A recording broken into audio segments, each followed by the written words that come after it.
तो आज हम सुनेंगे कुरुक्षेत्र के युद्धस्थल में सैन्य निरीक्षण के भाग 2।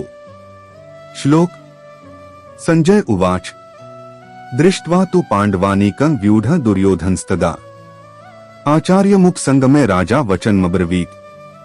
संजय ने कहा, हे राजन, पांडुपुत्रों द्वारा सेना की व्यूहरचना देखकर राजा दुर्योधन अपने गुरु के पास गया और उसने ये शब्द कहे। धृतराष्ट्र जन्म से अंधा था, दुर्भाग्यवश वह आध्यात्मिक दृष्टि से भी वंचित था।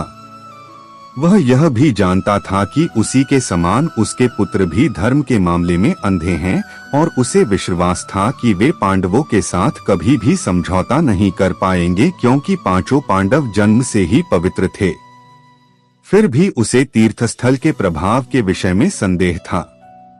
इसीलिए संजय युद्धभूमि की स्थिति के विषय में उसके प्रश्न के मंतव्य को समझ गया। अथ वह निराश राजा को प्रोत्साहित करना चाह रहा था। उसने उसे विश्वास दिलाया कि उसके पुत्र पवित्र स्थान के प्रभाव में आकर किसी प्रकार का समझौता करने नहीं जा रहे हैं। उसने राजा को बताया कि उसका पुत्र दुर्योधन पांडवों की सेना को देखकर तुरंत अपने सेनापति द्रोणाचार्य को वास्तविक स्थिति से अवगत कराने गया। यद्यपि दुर्योधन को राजा कहकर संबोधित किया गया है, तो भी स्थिति की गंभीरता के कारण उसे सेनापति के पास जाना पड़ा। अतएव दुर्योधन राजनीतिज्ञ बनने के लिए सर्वथा उपयुक्त था। किंतु जब उसने पांडवों की व्यूहरचना देखी तो उसका यह कूटनीतिक व्यवहार उसके भय को छिपा न पाया।